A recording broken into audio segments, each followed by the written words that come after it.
Shalom teman-teman semuanya. Hari ini aku dan teman-temanku mau bercerita tentang seorang tokoh Alkitab bernama Yunus.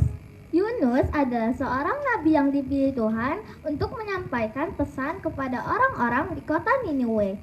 Suatu hari Tuhan berkata kepada Yunus, "Yunus, pergilah ke kota Niniwe dan beritahukan kepada mereka supaya bertobat."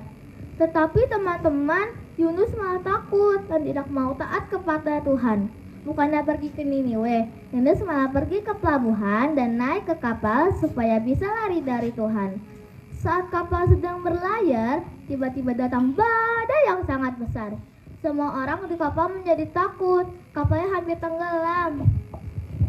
Then Jonah said to the crew, "The storm happened because I disobeyed God."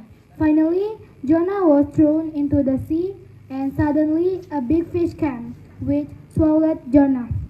Wow, it must be really dark inside fish stomach. For 3 days and 3 nights, Jonah was in the belly of the fish. There, Jonah prayed to God and asked forgiveness for being disobedient.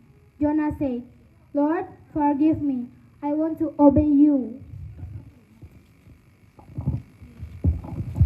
Dungi disuruh debata mak dekei asa diutaon si Jonah tu tano jadi di bohar mak si Jonah tu Niniwe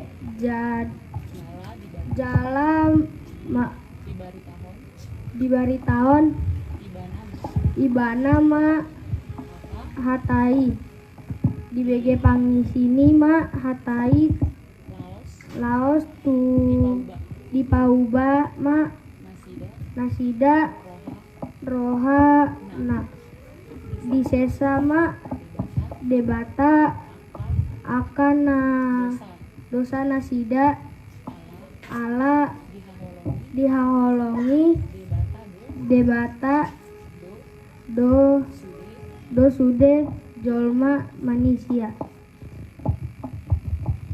Dari cerita Yunus, kita belajar bahwa pertama, Tuhan ingin kita taat. Kedua, kita tidak boleh lari dari Tuhan. Ketiga, Tuhan selalu memberi kita kesempatan untuk berubah menjadi lebih baik.